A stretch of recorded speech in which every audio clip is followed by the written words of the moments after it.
हाँ जी। बच्चों, आप लोगों को पिछले सप्ताह पता है हमने क्या क्या पढ़ा था ऊष्मा के बारे में? कोई बता सकता है कुछ बातें ऊष्मा के बारे में? हमने क्या क्या पढ़ी थी?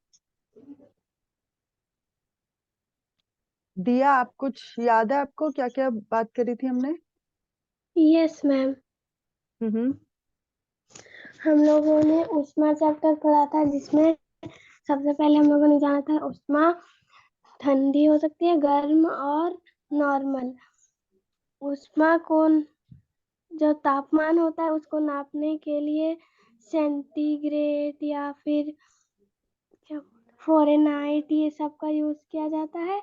और उसे जो मापने का यंत्र होता है उसे तापमापी कहते हैं, जो दो प्रकार की होती है। एक डॉक्टरी तापमापी, एक प्रयोगशाला तापमापी।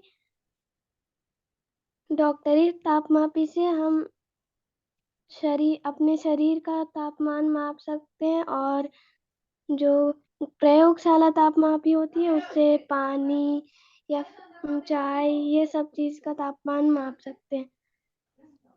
और हम लोगों ने पढ़ा था ऊष्मा का स्थानांतरण, यानी ऊष्मा का एक स्थान से दूसरे स्थान तक जाना, जिसमें चालन, संवहन और विकिरण हम लोगों ने पढ़ा था।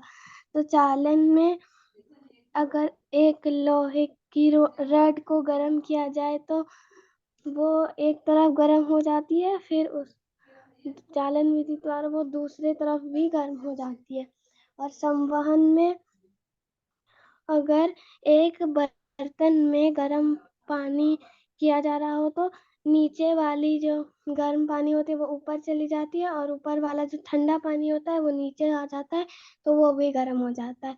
और विकिरण की विधि में जैसे सूर्य की रोशनी आती है नीचे,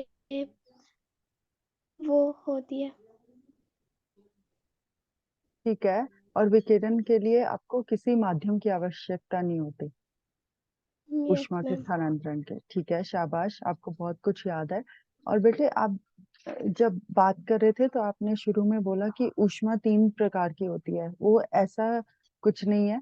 हमने ये बात की थी कि हम जब चीजों को महसूस करते हैं, ऊष्मा को महसूस करते हैं, तो हमें गर्मी लग सकती है या ठंडा लग सकता है। तो जब किसी चीज में ऊष्मा नहीं होगी, हीट नहीं होगी, तब वो वस्तु हमें ठंडी लगेगी। ठीक है। तो अगर हम ऐसे बोलें कि ऊष्मा 3 प्रकार की होती है, तो वो स्टेटमेंट मुझे सही नहीं लग रही। हम ऐसे कह सकते हो कि हम चीजों को के तापमान को 3 प्रकार से महसूस कर सकते हैं, गर्म, ठंडा या गुनगुना।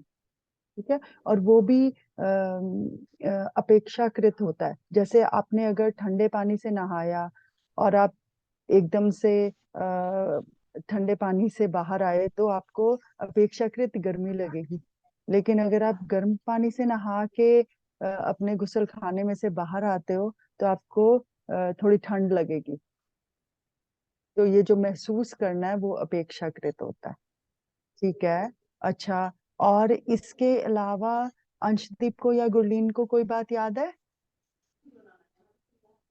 आपने बहुत अच्छे से समराइज कर दिया कुछ और बात गुरलीन को या अंशदीप को इसमें मिलानी हो, ऐड करनी हो?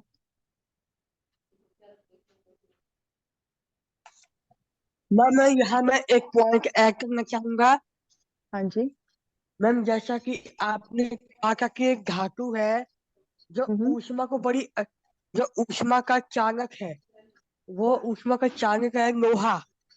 जो हाँ लोहा जी। होता है वो ऊष्मा को अपने अंदर से, मतलब अपने अंदर ले लेता है। और हम्म। हम्म। मान लो अगर लोहे पे हम या कुछ फायर लगा दें या वो धूप में पड़ा रहे, तो वो गर्म पर तो वो आसानी से गर्म भी नहीं होता, लेकिन जब वो गर्म हो जाता है तो वो इतना गर्म हो जाता है कि वो फिर आसानी से ठंडा भी नहीं होता। फिर मैम उस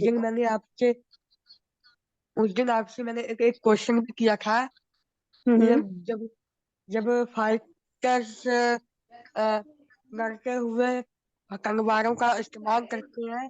वारों को रोकने के लिए जब कंगवार में कंगवा टकराते हैं तो हम्म वो चमकती है, उसमें से मतलब थोड़ा प्रकाश सा निकलता है। वो उसमें क्योंकि वो लोहे की बनी होती है और लोहा तो ऊष्मा का चालक है, तो हम्म। उसमें थोड़ा फिर ऊष्मा उत्पन्न हो जाती है। हाँ जी। हाँ, तो आपको वो बात समझ में आ गई थी जो हमने उस दिन इसके बारे में बात की थी? और मैम हेलो। एक आपने देखा ऊष्मा का कुचालक, जो ऊष्मा को अपने अंदर आने नहीं देता, ये रबर। हम्म ठीक है। और तो आपको ये मैम सही बातें याद हैं कि कुछ चीजें ऊष्मा की चालक होती हैं, कुछ चीजें कुचालक होती हैं, जो अपने अंदर से आसानी से ऊष्मा को गुजरने नहीं देती। Yes ma'am. ठीक है। अच्छा, और जो आप ये लोहे की दो चीजों के टकराने की बात कर रहे हो, और याद है हमने घर्षण की बात करी थी, यस मैम। है ना?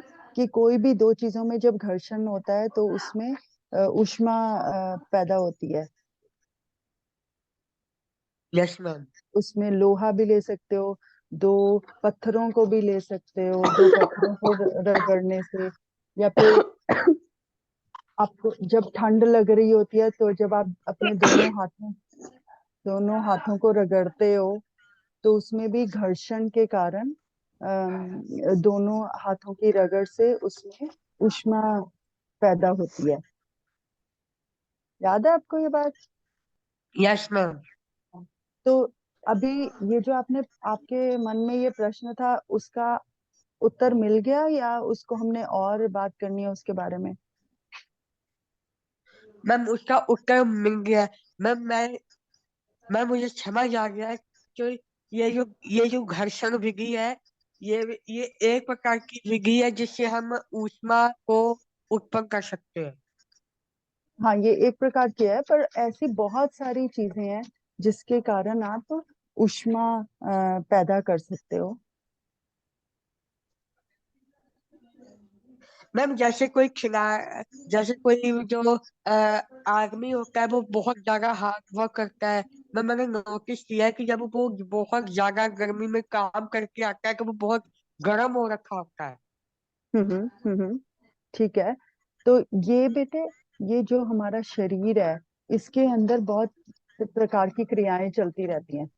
जब हम बहुत ज्यादा व्यायाम करते हैं, ठीक है, आप बोल रहे हो ना कि किसी मनुष्य ने बहुत ज्यादा काम करा, उसने व्यायाम किया, या मे बी उसने कुछ भी शारीरिक तौर पे कुछ भी काम करा, जिसके कारण क्या होता है, हमारे शरीर को अ, वो सब काम करने के लिए ऊर्जा चाहिए। जैसे आप बहुत ज्यादा दौड़ रहे हो, बहुत ज्यादा व्यायाम कर रहे हो, तो आपके शरीर को ऊर्जा चाहिए वो सारे काम करने के लिए, यस मैम। क्योंकि आपके दिल को तेज धड़कना पड़ता है ताकि आपके सारे शरीर को खून पहुंच पाए, क्योंकि जो खून है वही आपके हर एक सेल के अंदर ऑक्सीजन लेके जाएगा। ऑक्सीजन से ही आप ब्रीथ करते हो ना। Yes ma'am. ठीक है। तो ये सारी चीजें, आपकी सारी जो क्रियाएं हो रही हैं शरीर की, वो बहुत जल्दी जल्दी होने लग जाती हैं। और जब भी बहुत सारी क्रियाएं होती हैं तो उससे ऊष्मा पैदा होती है। वो यस आपके मैम। शरीर के अंदर भी हो सकती है। जैसे आपके शरीर के अंदर जब आप खाना खाते हो, तब जब वो खाना पच जाता है तो उस समय भी बहुत सारी अपने अंदर क्रियाएं होती हैं, बहुत सारे केमिकल्स की क्रियाएं हो रही होती हैं, जिससे ऊष्मा पैदा होती है। ओके। यस और मैम। ये सारी क्रियाओं के ही कारण आपके अंदर ऊष्मा पैदा होती है, और जो कि जैसे, और फिर आपकी बॉडी क्या करती है, आपका शरीर उसको पसीना बाहर आपके शरीर से निकलता है। यस वो भी मैम। एक वो भी एक आपके शरीर का मेथड है कि वो आपको ठंडा पहुंचाने के लिए, क्योंकि आपका शरीर गर्म हो गया, अब अब वो उसको ठंडा करना चाहता है, उसके लिए वो ये पसीना बनाता है आपके अंदर से।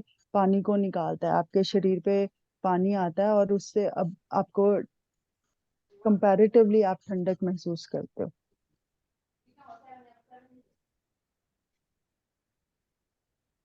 ये बात समझ में आई? Yes ma'am. हम्म। तो आपने जो बात करी कि शरीर में बहुत सारी क्रियाएं होती हैं, उसके कारण आपको गर्मी लगती है, क्योंकि बहुत सारी चीजें चल रही हैं। आपका दिल बहुत तेज धड़क रहा है, आपको सांस आप ज्यादा तेज तेज ले रहे होते हो, क्योंकि आपके शरीर को ऑक्सीजन चाहिए, ऊर्जा चाहिए, उसके कारण। ठीक है, ओके, यस मैम। ठीक है। तो ये बातें सब क्लियर हो गई है ना? Yes ma'am. अच्छा, अब किसी को याद है कि हमने समुद्र समीर और थल समीर की भी बात की थी? Yes ma'am. अच्छा, अब गुरलीन बताएंगे। गुरलीन ने नहीं कुछ बताया अभी तक। गुरलीन, समुद्र समीर की बात याद है आपको? समुद्र समीर क्या होती है? Yes ma'am. अच्छा, बताओ। मैम, जब दिन होता है हम्म। तो जो सूर्य जब मैम दिन होता है, जब सूरज होता है तो जो हमारी थल समीर होती है वो हम्म। बहुत ज्यादा गर्म हो जाती है, हम्म। और जो समुद्र जमीन होती है, अ, जो समुद्र का पानी होता है वो वैसे थोड़ा ठंडा रहता है। हाँ, तो स्थल दिन के समय में स्थल गर्म है और जो पानी है वो ठंडा है, फिर क्या होगा? मैम, रात के समय में जो थल समीर पर जो ऊष्मा होती है वो पानी में चल जाती है, पहले हम जिससे समुद्र समीर की हाँ, शाबाश बेटे, आपको काफी कुछ याद है। समुद्र जिससे समीर के ही बारे में पहले हम अच्छे से बात करेंगे। तो दिन के समय में फल गर्म है और पानी ठंडा है, तो इस समय क्या हो रहा है? इस तो समय जो पानी हम्म, इस समय जो पानी है वो गर्म हो रहा है, उसके अंदर अच्छा, ऊष्मा है, और जो थल तो है वो ठंडा होता जा रहा है। अच्छा, हवा कहाँ से कहाँ बह रही है? वायु किधर से किधर जा रही है? समीर किधर से किधर जा रही है? मैम, जो वो हवा है वो कहाँ पर ज्यादा उष्मा है? कहाँ पर इस समय ज्यादा उष्मा है दिन के समय? मैम दिन के समय अ, थल पर बहुत ज्यादा ऊष्मा होती है। हाँ हाँ, और जो ऊष्मा है वो अधिक ऊष्मा की जगह से कम ऊष्मा की जगह जाती है, हमेशा अधिक की जो जगह से कम जगह तक जाती है। जिसमें और अधिक ऊष्मा इस समय दिन के समय स्थल पर है, तो वो अधिक ऊष्मा स्थल की तरफ है, तो गर्म हवा स्थल की तरफ से पानी की तरफ जानी शुरू हो जाएगी। ओके, यस तो मैम। ये जो दिशा है ये आपने याद रखनी है कि हवा किधर से किधर जा रही है। हवा गर्म की तरफ से ठंडे की तरफ जाएगी, तो स्थल में गर्म हवा है और वो पानी की तरफ जा रही है, और और ठंडी हवा पानी से स्थल की तरफ आ रही है। इसको समुद्र समीर कहते हैं। ठीक है, यस ठीक है। और थल समीर किसको कहते हैं? मैम, जमीन को।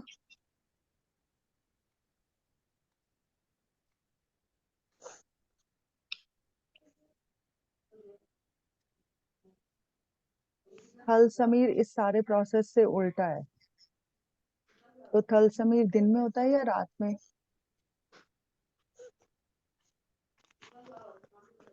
जो जो थल समीर होता है वो दिन के समय होता है। अच्छा, समुद्र समीर दिन के समय, थल समीर रात के समय। Okay, okay ma'am. ठीक है। और थल समीर में क्या हो रहा है? समुद्र का पानी इस समय गर्म है कंपैरेटिवली, अपेक्षाकृत थल के पानी से। और हवा समुद्र से, गर्म हवा समुद्र से स्थल की ओर जाएगी और ठंडी हवा स्थल से समुद्र की तरफ जा रही है। इसलिए रात को भी हमें थोड़ी गर्मी महसूस होती है यस मैम। जब हम समुद्र के किनारे पे होते हैं। ठीक है। Yes ma'am. अच्छा अच्छा बेटे, अभी आप तीनों आधे घंटे बाद अवेलेबल हो? इसके आधे घंटे बाद, क्योंकि मुझे अभी एक ब्रेक लेनी है। Yes ma'am. Yes ma'am. अच्छा, तो मैं आप लोगों को बताऊंगी 20-30 मिनट के बाद हम दोबारा करते हैं, क्योंकि अभी मेरे को कुछ कहीं पे जाना, मैं कहीं बाहर बैठी हूँ, तो मैं वापस घर जाके आपसे बात करती हूँ। ठीक है। Yes ma'am. Okay ma'am. Okay, धन्यवाद। हेलो दीदी।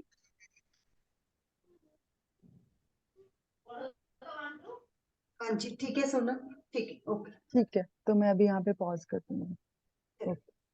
ठीक है बच्चों, आधे घंटे बाद मिलते हैं फिर।